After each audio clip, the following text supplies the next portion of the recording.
vamos iniciar mais um webinar.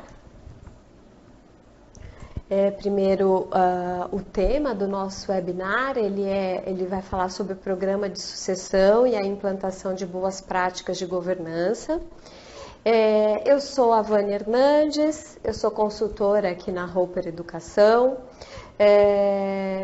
sou graduada em administração, tenho especialização em psicologia positiva e gestão de aprendizagem, sou coach, organizadora e coautora do livro Projeto de Vida para Jovens, e vou estar aqui com vocês nessa uma hora falando sobre os programas de sucessão e as boas práticas de governança. Queria combinar com vocês que, caso tenham perguntas, podem enviar as perguntas iniciando por hashtag e a pergunta, e aí eu vou respondendo no decorrer que as perguntas vão chegando, ok? Os temas que vamos abordar nesse webinar serão sucessão familiar, a busca pela longevidade e a perenidade no mercado. Vamos falar também da governança corporativa e a implantação de programas de sucessão familiar. Vamos falar da importância da qualificação e da preparação dos jovens para a atuação como conselheiros responsáveis. O desenvolvimento de competências comportamentais, que está super em voga, né? A preparação dos gestores, diretores e presidentes para interagir em um contexto permeado de incertezas, onde temos uma concorrência cada vez mais acirrada e diversificada, e a inteligência sucessória, como solução foco no ser humano, né? Ok? Bom, iniciando pela questão da sucessão familiar, onde a empresa, a instituição, a empresa, ela sempre busca a longevidade, a perenidade no mercado. Então, quando a gente vê que estamos vivendo num mundo cada vez mais complexo, onde temos o avanço tecnológico, a conectividade, que estão mudando os modelos de negócio e ampliando cada vez mais a grandeza dos mercados, a concorrência, exige isso cada vez mais profissionalização, inovação e busca por propósitos e significados, né? E uma necessidade maior de transparência em tudo que é feito ou decidido. Vemos uma sociedade composta de organizações, e estas organizações dentro dessa sociedade são perenes e perpetuam ao longo do tempo, pelo menos é isso que esperamos, né? Mas como fazer para que essas organizações se mantenham ativamente no mercado? E aí, quando a gente vê um mercado de inovação e etc., a gente enxerga que essas organizações precisam estar-se sempre reinventando-se e adequando-se às mudanças impostas por esse mercado. Claro que existem ferramentas e mecanismos que ajudam e auxiliam as instituições neste caminho, mas nem sempre é fácil trilhar e concretizar este caminho.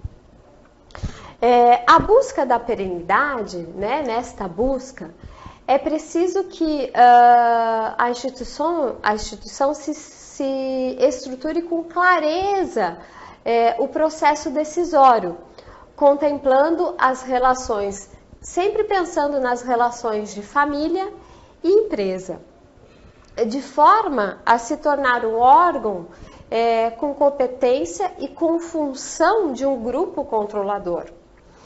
Né? Não sei se ficou claro isso para vocês, mas assim, a busca da perenidade dentro de uma instituição familiar é preciso que essa instituição ela se estruture de forma que todo o processo decisório dela esteja contemplando as relações de família e empresa, para se tornar esse órgão ter competência e função de um grupo controlador, que é o que ocorre, é o exemplo da implantação da governança corporativa, ela visa essa questão. Mas a gente está falando de governança corporativa, e o que seria governança corporativa?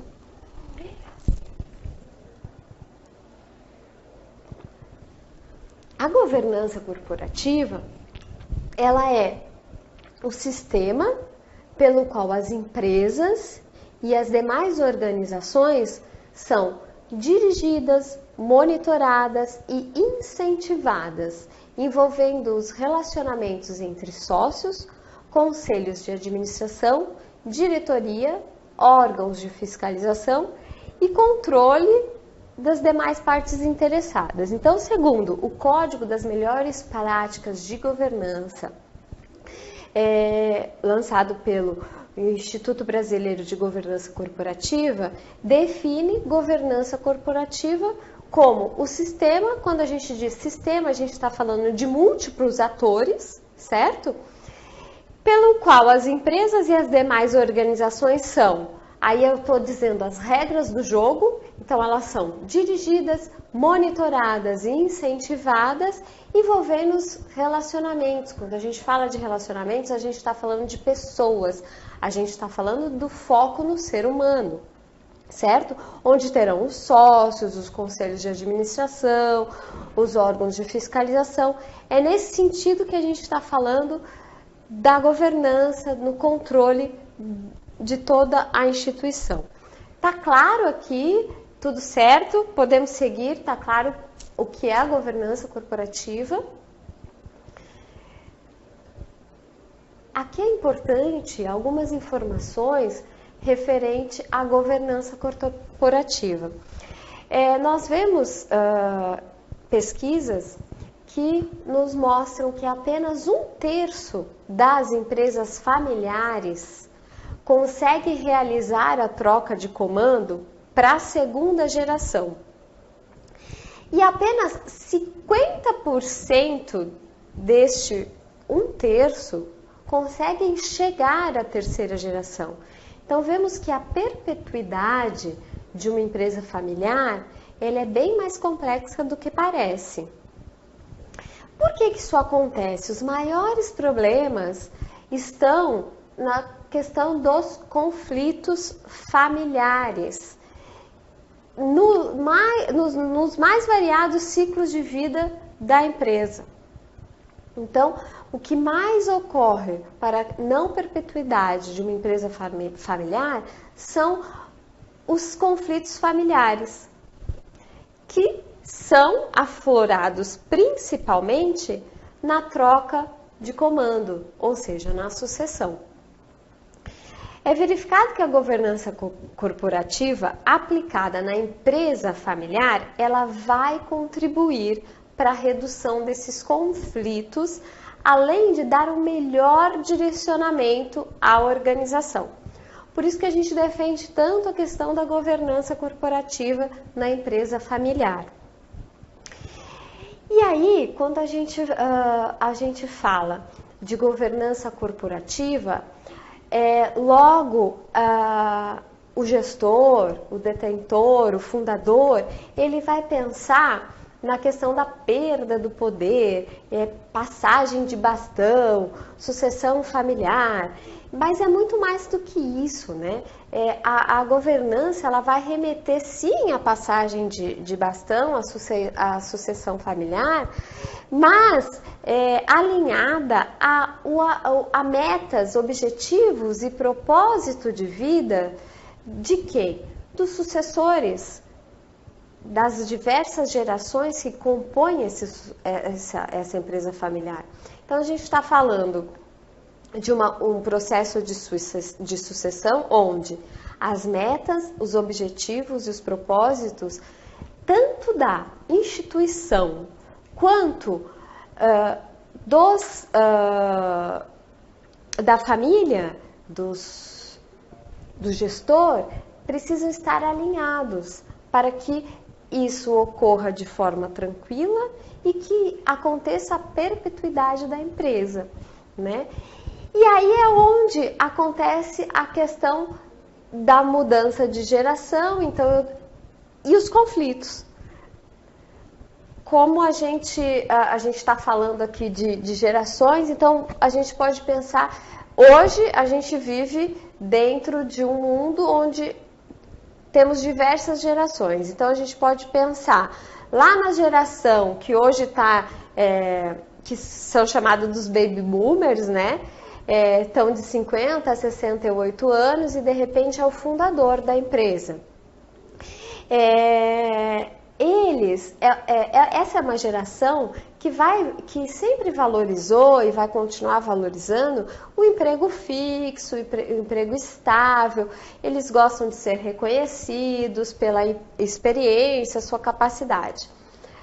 Aí, esse baby boomer que construiu uma instituição, uma empresa, teve seus filhos e tem lá a geração X, que está lá entre os 39 e 49 anos, que já é um pouquinho diferente, pensa um pouquinho diferente dos baby boomers. Essa geração teve seus filhos e veio a geração Y, que está lá entre os seus 24 e 37 anos, que essa é a geração considerada a geração do milênio, que já é vista como a internet, os avanços tecnológicos, etc. E aí também temos, diante de tudo isso, mais a geração Z, que é até os 23 anos, que é a era digital, né? Então, a gente tem lá o fundador, de repente, o baby boomer, a geração X, que está ali no meio, e vem a geração Y e a Z. A Z é aquele nativo digital, inovador, criativo, super conectado, onde ele já nasceu com a internet. Então ele não sabe como era o mundo antes da internet. Para ele não existe vida sem o Google, sem o Wi-Fi. É aquele destaque para aquela tendência geek, né? Eles pensam em novas profissões, em novas formas de relacionamento, em novas maneiras de consumo. Caiu porque desapareceu a tela. E aí já se fala da geração alfa, que é uma continuação da geração Z. E a principal diferença da geração Z para a alfa é que a maioria serão filhos únicos, terão acesso a novos modelos de educação, onde não há privacidade, uma criação cada vez mais de conteúdo e buscam experiências imersivas e interativas, né? São as crianças a geração alfa são as crianças que já nascem conectados. Então imagine vocês, a gente volta ali na questão da governança corporativa, passando o bastão e pensando em todo esse alinhamento de gerações diversificadas, que têm metas e objetivos e propósitos de vidas diferenciados, dentro de uma instituição que o fundador criou a instituição e gostaria que o seu filho, o seu neto assumisse e tudo mais, só que são gerações conflitantes, que têm pensamentos diferentes, até pela época de vida que vivemos. Então, tudo isso gera conflitos, né? E aí essa geração com propósitos e maneiras diferenciadas, enfim. Aí, se a gente pensar o modo como o propósito e a maneira e os objetivos foram pensados, como lá o fundador pensou, ele se perde ao longo desse caminho de uma geração para outra, justamente por conta dessa mudança geracional que a gente tem atualmente. E com isso, nem sempre os papéis e os interesses são os mesmos de geração para geração. Neste contexto, os integrantes da segunda e da terceira geração, eles têm interesses e objetivos e necessidades diferentes dos propósitos pelo fundador. Claro, pode ser sim que eles compartilhem dos mesmos interesses e dos mesmos propósitos, mas na maioria das vezes há conflito entre esses interesses e propósitos. O propósito do sucessor, aí vamos pensar no sucessor. Então nós temos lá o fundador que está preparando um sucessor para assumir assim que ele resolva se afastar ou ir para um conselho de família ou até mesmo se aposentar. É importante que o propósito desse sucessor esteja alinhado com as diretrizes da instituição, porque só dessa forma será possível garantir a perenidade e a longevidade dessa instituição. Só que o que a gente vê acontecer é que muitas vezes o propósito do sucessor nem sempre está alinhado com as diretrizes da instituição. É aí que ocorre, por isso, aquele percentual grande de 1/3 das empresas familiares fecharem na segunda geração. Bom, para que haja esse alinhamento, para que tenha essa harmonia entre as características do sucessor, das necessidades profissionais e pessoais desse sucessor, que esteja alinhada com as características da instituição,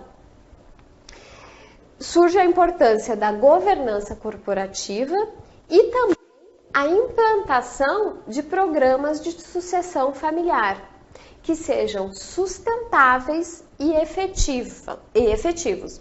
Esses programas, eles são muito comuns em países desenvolvidos.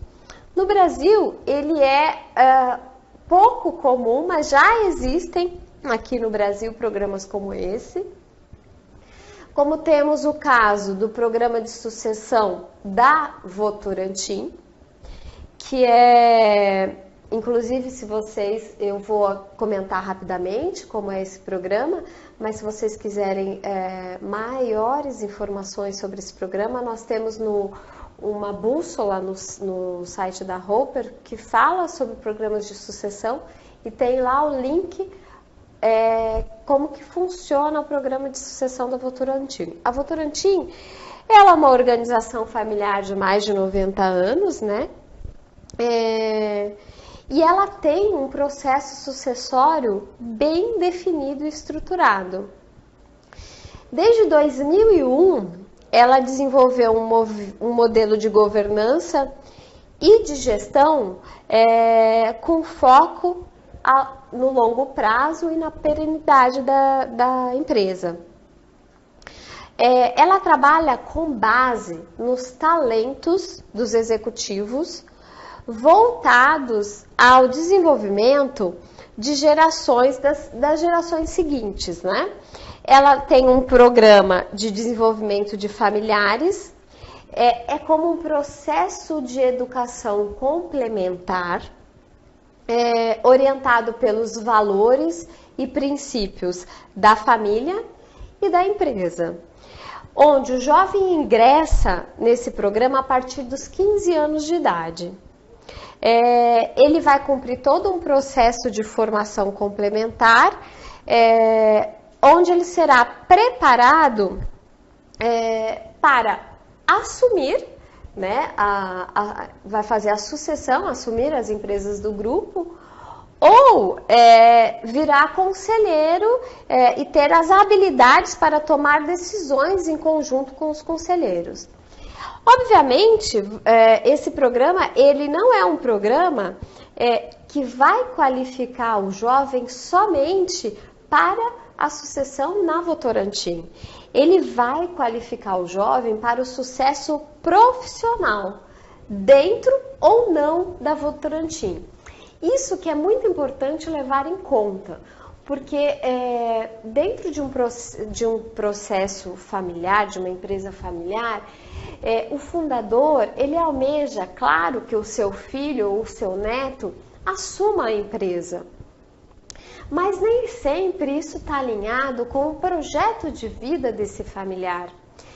De repente, esse familiar, ele quer seguir um outro tipo de carreira. E é isso que a Votorantim leva muito em conta.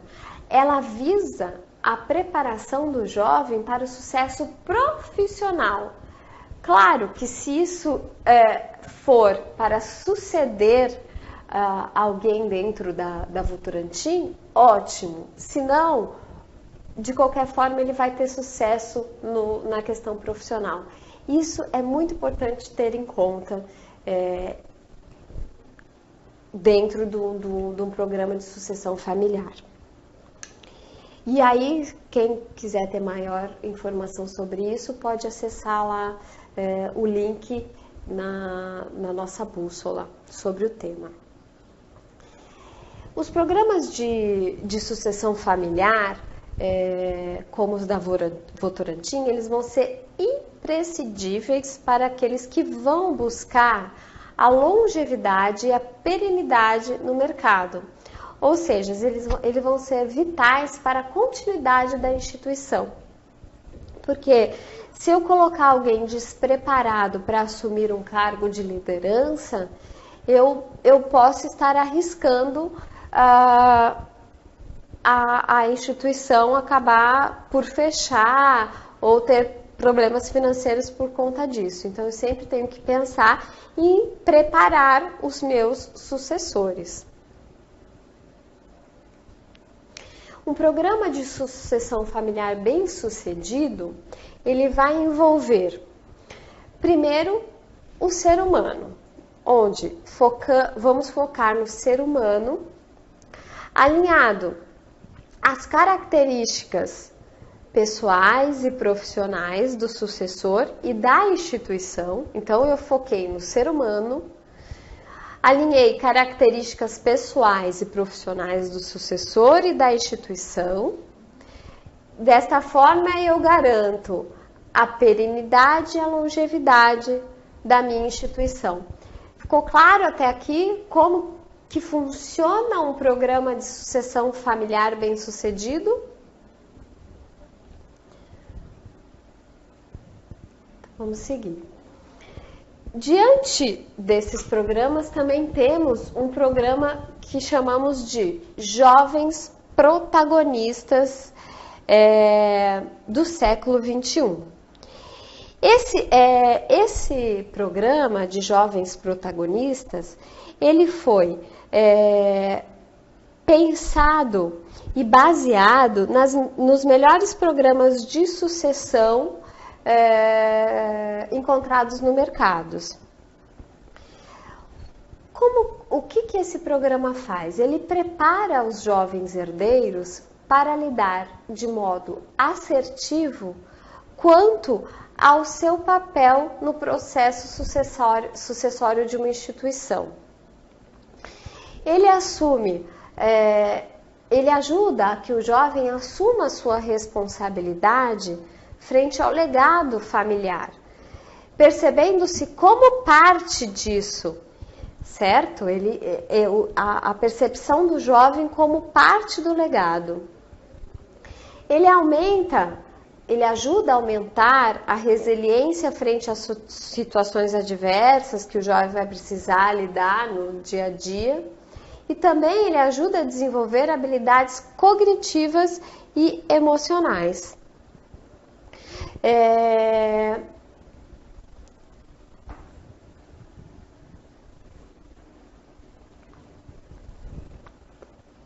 Não foi? Foi. Quais são essas habilidades? Algumas das habilidades que são desenvolvidas nesse programa. As cognitivas, como raciocínio lógico, visão de conjunto, associação de ideias, observação, detalhismo, técnicas de estudo e planejamento, e socioemocionais, que são as resoluções de problema, autorregulação emocional, empatia, autoconfiança, gerenciamento de conflitos, cooperação, atenção plena, automotivação. Essas são algumas das habilidades que um jovem sucessor precisa ter desenvolvido para assumir um cargo de liderança. E é importante que, como a Votorantim inicia desde os 15 anos, desde a adolescência, é importante que quanto mais jovem o jovem entre num programa de sucessão, melhor ele será preparado e tomará a decisão de suceder o seu pai ou o seu avô na empresa ou não, ou tomar uma decisão de que não, esse não é o caminho, eu vou seguir outro caminho. A preparação dos gestores, a gente vê que o mundo, ele evoluiu e está evoluindo. E com ele a gente tem grandes complexidades e incertezas. Junto com essas mudanças, vem, é claro, um conjunto de oportunidades. Que, por outro lado, também existem ameaças que são identificadas. Diante desse cenário, existem os profissionais de diversos segmentos. Então, mediante os cenários profissionais dos diversos segmentos, eles vão precisar possuir ou acelerar, ou eles já possuem essas habilidades, ou eles precisam acelerar esse aprendizado. Vão fortalecer as suas competências e desenvolver competências que não possuem, para interagir com esse mercado competitivo, certo? Então, a gente tem um cenário onde temos muitos profissionais que vão necessitar de várias competências, de várias habilidades, que vão precisar acelerar as habilidades que já possuem ou desenvolver competências que não possuem e trabalhar nessa complexidade do mercado. Essa complexidade, por muitas vezes, ela vai promover a disrupção e a inovação dos modelos de negócios, ou seja, aquele modelo de negócio que foi pensado lá atrás pelo fundador, muitas vezes, embora a gente ouça, sempre deu certo assim, sim, sempre deu certo assim, mas o mundo hoje em dia está mudando muito rápido, então a gente precisa estar pensando sempre em inovações no modelo de negócio. E as características e competências, elas também vão mudar de acordo com a inovação e a mudança do modelo de negócio. Então, esse jovem, esse ser humano, ele vai precisar adquirir competências e características de acordo com o novo mercado, com o novo modelo de negócio. Esse modelo, ele é um grande desafio e ainda vai continuar sendo um grande desafio nos próximos anos na preparação de gestores, diretores e presidentes, onde esse contexto ele vai estar bem dentro de incertezas, onde a concorrência vai estar cada vez mais acirrada e diversificada. Como muitos países desenvolvidos, como eu mencionei anteriormente, possuem esses programas de sucessão e boas práticas de governança corporativa. A gente falou muito de habilidades, eu me lembrei agora também que tem um programa dentro na Irlanda que ele monitora, ele tem um programa de monitoramento e fortalecimento das habilidades da população. Então, vale lembrar que muitos países onde a educação ela é bem desenvolvida, ela é madura, O desenvolvimento de competências e habilidades leva a educação a outros patamares, como, por exemplo, a Irlanda e até exemplo da própria Coreia do Sul. Então, esse desafio dos próximos anos de preparar gestores, diretores e presidentes a interagir num contexto que será de incertezas, com uma concorrência acirrada, aquele que possuir as suas competências, as suas habilidades melhor desenvolvidas, vai se destacar nesse mercado. Por isso a importância dos programas de sucessão. Esses elementos, eles constituem uma das mais inteligentes soluções com foco no ser humano, que é o principal ou talvez o único potencial responsável para solucionar os desafios desse cenário de inovação e automatização de processos e das tarefas operacionais. Eu não sei se a gente tem alguma pergunta. Não temos nenhuma pergunta. A inovação, ela pode ser capaz de levar as instituições as melhores posições do mercado onde ela atua, né? E a inovação, ela passa principalmente pela criatividade do ser humano. Então, a inteligência sucessória, ela deve ser pensada e deve ter o foco no ser humano, sempre colocando o ser humano em destaque, né, quando pensamos em inteligência sucessória. Esse processo ele deve ser capaz de trazer melhorias para a instituição e elevar e subir a performance das pessoas e da instituição no mais alto nível de rendimento possível.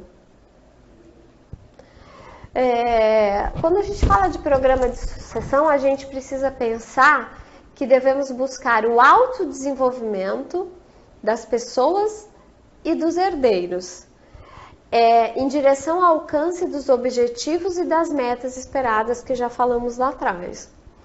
Assim, devemos propiciar a sanar possíveis pontos cegos e temas conflitantes, as inseguranças, as crenças limitantes.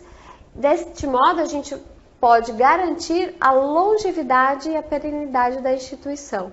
Então, o programa de sucessão, ele vai buscar, com foco no ser humano, ele vai buscar o autodesenvolvimento das pessoas e dos herdeiros, direcionando o alcance dos objetivos e das metas esperadas, dos propósitos de vida das pessoas e da instituição, propiciando uma resolução dos pontos cegos, das questões conflitantes, das inseguranças, para garantir a longevidade e a perenidade da instituição.